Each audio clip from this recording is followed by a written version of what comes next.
Hello दोस्तों, मैं धीरेन स्वागत करता हूं आपका एग्जाम स्टडी विद संगीता में। दोस्तों, आज के इस वीडियो में हम देखेंगे भारतीय इतिहास से एक मोस्ट इम्पोर्टेंट टॉपिक को। आज हम बात करेंगे धार्मिक आंदोलन यानी कि जैन धर्म व बौद्ध धर्म से पार्ट 3 की। दोस्तों, ये भारतीय इतिहास का पार्ट 3 है और धार्मिक आंदोलन का पार्ट 3 है ये। यदि आपने इससे पहले के पार्ट नहीं देखे हैं तो आप प्ले लिस्ट में जाकर देख सकते हैं। दोस्तों, आप किसी भी एग्जाम की तैयारी कर रहे हो, चाहे वो रेलवे का एग्जाम हो, एसएससी का एग्जाम हो या फिर किसी स्टेट लेवल का एग्जाम, जहां भारतीय इतिहास एक मोस्ट इंपॉर्टेंट टॉपिक बनकर आता है, वहां धार्मिक आंदोलन से आपको हमेशा क्वेश्चन यहां नजर आएंगे जैन धर्म व बौद्ध धर्म से। इस वीडियो को हमने अब तक 2 पार्ट यहाँ पर कंप्लीट कर लिए हैं, जहां हमने 90 क्वेश्चन का प्रैक्टिस किया है और आज हम इसको कंप्लीट करेंगे, यानी कि लगभग इसमें 130 क्वेश्चन है। इसे आज हम पूरा कर लेंगे आज। यदि आपको ये वीडियो अच्छा लगे, हेल्पफुल लगे, तो प्लीज़ वीडियो को लाइक और शेयर जरूर कीजिएगा। और यदि अब तक आपने हमारे चैनल को सब्सक्राइब नहीं किया है तो प्लीज़ चैनल को सब्सक्राइब जरूर कीजिएगा, जिससे कि आपको मेरे आने वाले नए वीडियो का नोटिफिकेशन टाइम पर मिलता रहे। तो चलिए हम अपनी क्लास शुरू करते हैं। किस जैन रचना में 16 महाजनपदों का उल्लेख मिलता है? क्वेश्चन है, किस जैन रचना में 16 महाजनपदों का उल्लेख मिलता है? सही आंसर है भगवती सुत्त में। जैन तीर्थंकर पार्श्वनाथ द्वारा प्रतिपादित 4 महाव्रतों में महावीर स्वामी ने 5वें महाव्रत के रूप में क्या जोड़ा? क्वेश्चन है, जैन तीर्थंकर पार्श्वनाथ द्वारा प्रतिपादित 4 महाव्रतों में महावीर स्वामी ने 5वें महाव्रत के रूप में क्या जोड़ा? राइट आंसर इसका ब्रह्मचर्य। जैन शिल्पकला के उदाहरण हैं। क्वेश्चन है, जैन शिल्पकला के उदाहरण हैं। राइट आंसर हो जाएगा इसका ऑप्शन ए, यानी कि देखिए ये चारों ही जैन शिल्पकला के उदाहरण हैं। इन्हें देख लेते हैं। उड़ीसा का बाघ गुफा, खंडगिरी हाथी गुफा, अब्बू राजस्थान का दिलवाड़ा का जैन मंदिर, इसके बाद है रणकपुर का चौमुख मंदिर, फिर है श्रवण बेलगोला, ये कर्नाटक का गोमतेश्वर या बाहुबली की प्रतिमा है, जो कि जैन शिल्पकला के उदाहरण हैं। जैन धर्म को अंतिम राजकीय संरक्षण किस वंश के शासक ने दिया? जैन धर्म को अंतिम राजकीय संरक्षण किस वंश के शासकों ने दिया? सही आंसर है गुजरात के चालुक्य वंश ने। देखिए यहाँ पर सूची 1 और सूची 2 दी है। इस क्वेश्चन को आप वीडियो को रोककर पढ़ सकते हैं और इसका आंसर सही लगा सकते हैं। फिलहाल मैं आपको इसका राइट आंसर बताता हूं। सही आंसर इसका ऑप्शन ए, यानी कि ये पहले से ही मिलन किए हुए हैं। तो देखिए, शुद्धोधन ये है बुद्ध के पिता, इसके बाद है महामाया दोस्तों बुद्ध की माता का नाम था। फिर है महाप्रजापति गौतमी, जो कि बुद्ध की मौसी एवं बी माता थी। फिर है यशोधरा, जो कि बुद्ध की पत्नी का नाम है। यहां भी देखिए सूची दी है, वीडियो को रोकिए और इसका आंसर लगाइए। सही आंसर इसका ऑप्शन ए, ठीक है, ऑप्शन ए इसका राइट आंसर है, यानी कि ये पहले से ही सही है, बस आपको याद रखना है। देखिए चन्ना, ये बुद्ध का सारथी था। कौन? भगवान बुद्ध का सारथी था चन्ना। इसके बाद है कंठक कौन था? बुद्ध का प्रिय घोड़ा था ये। फिर है आलार कलाम व रुद्रक रामपुत्र, ये भगवान बुद्ध के प्रथम गुरुद्वय थे, ठीक है। इसके बाद है निरंजना, जो कि नदी जिसके तट पर बुद्ध ने संबोधि प्राप्त की, यानी कि ज्ञान की प्राप्ति की। क्वेश्चन है, कौन सुम्मिलित नहीं है? आप पढ़ सकते हैं क्योंकि बड़ा क्वेश्चन है। वीडियो को रोककर इसको पढ़िए, उसका आंसर लगाइए। चलिए मैं आपको सही आंसर बताता हूं। राइट आंसर है ऑप्शन ई, राहुल, बुद्ध का चचेरा भाई। ये सही नहीं है, सुम्मिलित नहीं है, सही सुम्मिलित नहीं है, ठीक है। बाकी याद रखिएगा, आनंद एवं उपाली ये बुद्ध के शिष्य हैं। आम्रपाली बुद्ध की शिष्या है। सुजाता कठिन तपस्या के उपरांत बुद्ध को भोजन कराने वाली कन्या है। चुंद पावा का सुनार, जिसके द्वारा आपृत भोजन के कारण भगवान बुद्ध की मृत्यु हुई थी। अगला क्वेश्चन है, महात्मा बुद्ध किस क्षत्रिय कुल के थे? महात्मा बुद्ध किस क्षत्रिय कुल के थे? इंपॉर्टेंट क्वेश्चन रहता है। राइट आंसर है शाक्य कुल के। शाक्य क्षत्रिय कुल के थे महात्मा बुद्ध। कौन सुम्मिलित नहीं है? क्वेश्चन है यहाँ पर, कौन सुम्मिलित नहीं है? राइट आंसर है ऑप्शन डी, इनमें से कोई नहीं, ठीक है, ध्यान रखिएगा। क्वेश्चन है कौन सुम्मिलित नहीं है, तो आंसर है आपका इनमें से कोई नहीं। देखिए इंपॉर्टेंट क्वेश्चन है, सूचियां दी हैं, इनको आप पढ़ सकते हैं। घटनाएं हैं और उनके नाम है कि इन्हें किस प्रकार पुकारा जाता है बौद्ध धर्म में। ठीक है, तो देखिए इसका राइट आंसर है ऑप्शन ए। तो देखिए हम मिलाते हैं। पहला है महाभिनिष्क्रमण, ये गृह त्याग की घटना है। ठीक है, गृह त्याग की घटना है भगवान बुद्ध की। इसके बाद है संबोधि, ये ज्ञान प्राप्ति की घटना कहलाती है। इसके बाद है धर्म चक्र परिवर्तन, ये है सारनाथ में प्रथम उपदेश, भगवान बुद्ध के द्वारा दिया गया सारनाथ में प्रथम उपदेश धर्म चक्र परिवर्तन कहलाया। फिर है महापरिनिर्वाण, यह है मृत्यु की घटना।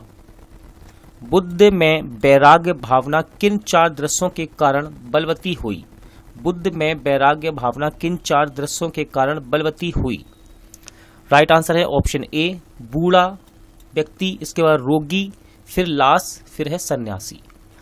बुद्ध ने सर्वाधिक उपदेश कहाँ दिए हैं? क्वेश्चन एग्जाम में पूछा गया है, बुद्ध ने सर्वाधिक उपदेश कहाँ दिए हैं? राइट आंसर हो जाएगा आपका ऑप्शन ए, श्रावस्ती में। कहां पर? श्रावस्ती में। बुद्ध चरित जिसे बौद्धों का रामायण कहा जाता है कि रचनाकार कौन है? बुद्ध चरित जिसे बौद्धों का रामायण कहा जाता है कि रचनाकार कौन है? सही आंसर है आपका ऑप्शन ए, यानी कि अश्वघोष। महाविभास शास्त्र के रचयिता है, महाविभास शास्त्र के रचयिता है। राइट आंसर है आपका ऑप्शन ए, यानी कि वसुमित्र। अगला क्वेश्चन है, कौन सी बौद्ध रचना गीता के समान पवित्र मानी जाती है? कौन सी बौद्ध रचना गीता के समान पवित्र मानी जाती है? सही आंसर हो जाएगा ऑप्शन बी। सही आंसर है ऑप्शन बी, धम्मपद। धम्मपद ये गीता के समान पवित्र मानी जाती है बौद्ध रचना है। बौद्ध धर्म में भावी बोधिसत्व या भविष्य के बोधिसत्व किसे माना गया है? राइट आंसर है आपका ऑप्शन डी, मैत्रेय। किसको? मैत्रेय को बौद्ध धर्म में भावी बोधिसत्व या भविष्य के बोधिसत्व के रूप में माना गया है। किसके समय में बौद्ध धर्म स्पष्ट 2 स्वतंत्र संप्रदायों हीनयान एवं महायान में विभाजित हुआ? किसके समय में बौद्ध धर्म स्पष्ट 2 स्वतंत्र संप्रदायों हीनयान एवं महायान में विभाजित हुआ? राइट आंसर इसका ऑप्शन सी, कनिष्क के शासन काल में। अगला क्वेश्चन है, योगाचार या फिर विज्ञानवाद के प्रतिपादक थे? योगाचार या विज्ञानवाद के प्रतिपादक थे? राइट आंसर है ऑप्शन बी, मैत्रेयनाथ। मैत्रेयनाथ। देखिए सूची दी है, इसको आप वीडियो को पढ़ सकते हैं, वीडियो को रोककर, और आंसर लगा सकते हैं। फिलहाल मैं आपको इसका राइट आंसर बताता हूं। सही आंसर इसका ऑप्शन ए।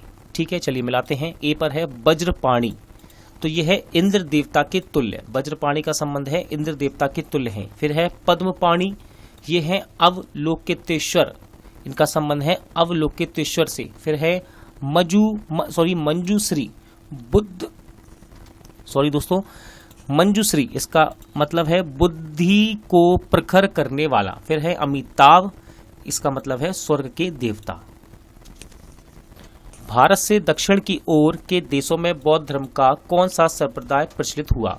भारत से दक्षिण की ओर के देशों में बौद्ध धर्म का कौन सा संप्रदाय प्रचलित हुआ? सही आंसर है इसका ऑप्शन ए, हीनयान।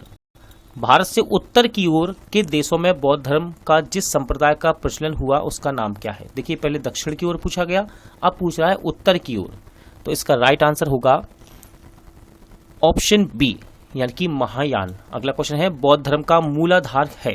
बौद्ध धर्म का मूल आधार है? राइट आंसर है ऑप्शन ए, 4 आर्य सत्य। क्वेश्चन नंबर 113 देखते हैं, बौद्ध धर्म में त्रिरत्न क्या इंगित करता है?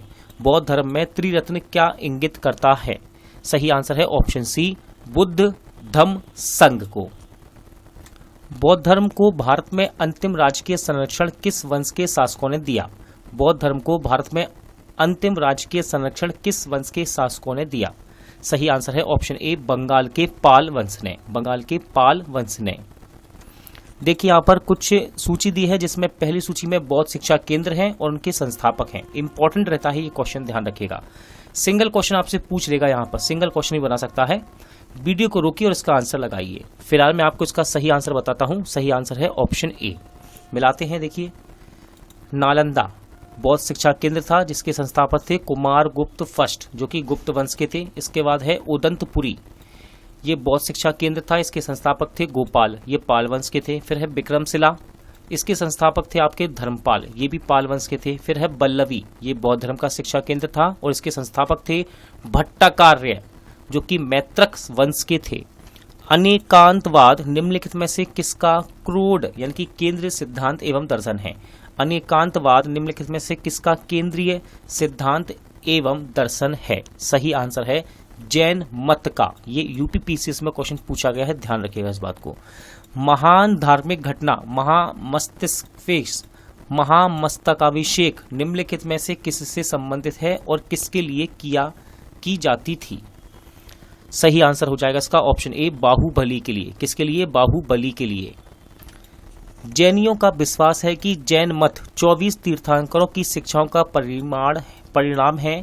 इस कथन के आलोक में निम्नलिखित में से कौन सा एक वर्धमान महावीर के विषय में सही है? राइट आंसर है ऑप्शन सी, वे अंतिम और 24वें तीर्थंकर थे, जिसे इस नए धर्म का संस्थापक नहीं माना गया बल्कि वर्तमान धार्मिक संप्रदाय का सुधारक माना गया है। अगला क्वेश्चन है वह आध्यात्म बौद्ध साहित्य जो बुद्ध के विभिन्न जन्मों की कथाओं के विषय में है, क्या है? क्वेश्चन है वह आध्यात्म बौद्ध साहित्य जो बुद्ध के विभिन्न जन्मों की कथा के विषय में है, ये क्या है? क्वेश्चन सीडीएस में पूछा गया है ये। सही आंसर है जातक। जातक में दोस्तों बुद्ध के जन्म की कथाओं का विवरण मिलता है, ध्यान रखिएगा। जैन दर्शन के अनुसार सृष्टि की रचना एवं पालन पोषण है। जैन दर्शन के अनुसार सृष्टि की रचना एवं पालन पोषण है।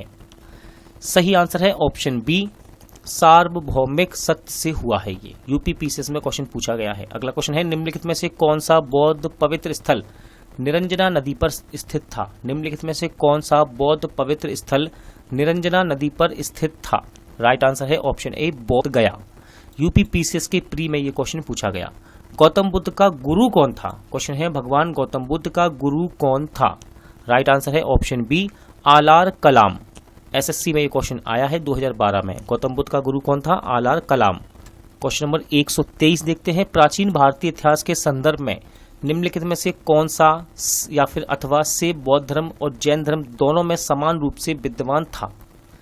वीडियो को रोककर आप पढ़ सकते हैं, इसका आंसर लगा सकते हैं। फिलहाल सही आंसर बताता हूं। सही आंसर है ऑप्शन बी, केवल दूसरा एवं तीसरा। तो पढ़ लेते हैं। वेद प्रमाण के प्रति अनास्था, कर्म कांडों की फलवत्ता का निषेध। भगवान बुद्ध की प्रतिमा कभी कभी एक हस्त मुद्रा युक्त दिखाई गई है, जिसे भूमि स्पर्श मुद्रा कहा जाता है। यह किसका प्रतीक है? राइट आंसर इसका ऑप्शन डी। इस संदर्भ में दोनों ही कथन ए और बी सही हैं। तो देखिए पढ़ लेते हैं। मार पर दृष्टि रखने एवं अपने ध्यान में विघ्न डालने से मार को रोकने के लिए बुद्ध का धरती का आवाहन। ठीक है, उसने क्या कहा? ए और बी दोनों ही कथन सही हैं। ठीक है, दूसरा कथन क्या है? मार के प्रलोभन के बावजूद अपनी सुचिता एवं शुद्धता का साक्षी होने के लिए बुद्ध का धरती का आह्वान। ठीक है, चलिए अगला क्वेश्चन देखते हैं। राजगृह वैशाली एवं पाटलिपुत्र निम्नलिखित में से कौन सी एक समानता रखते हैं? राजगृह वैशाली पाटलिपुत्र निम्नलिखित में से कौन सी एक समानता रखते हैं? क्वेश्चन एनडीए में पूछा गया है ये। सही आंसर है ऑप्शन डी, ये वे स्थान है जहां बौद्ध संगीतियां हुई थी। अगला क्वेश्चन है, बुद्ध ने अपने जीवन की अंतिम वर्षा ऋतु कहां बिताई थी? यूपीपीसीएस के मेंस में क्वेश्चन पूछा गया। बुद्ध ने अपने जीवन की अंतिम वर्षा ऋतु कहां बिताई थी? सही आंसर है ऑप्शन सी, कुशीनगर में। अशोका राम विहार निम्नलिखित में से किस स्थान पर स्थित है? अशोका राम विहार निम्नलिखित में से किस स्थान पर स्थित है? सही आंसर है ऑप्शन बी, पाटलिपुत्र में। कहां पर? पाटलिपुत्र में। स्वामी महावीर के भिक्षुणु संघ की प्रधान कौन थी? क्वेश्चन है, स्वामी महावीर के भिक्षुणु संघ की प्रधान कौन थी? राइट आंसर है ऑप्शन ए, चंदना। नाय नार कौन थे? क्वेश्चन है, नाय नार कौन थे? सही आंसर है ऑप्शन सी, वे अग्रणीय जो शिव के भक्त थे। वे अग्रणीय जो शिव के भक्त थे, ये थे नाय नार। दोस्तों आज का प्रैक्टिस सेट यहीं एंड होता है। उम्मीद करता हूं आपको सभी क्वेश्चन अच्छे लगे होंगे, समझ आए होंगे। पूरा वीडियो देखने के लिए धन्यवाद। जल्द मिलते हैं नेक्स्ट वीडियो के साथ।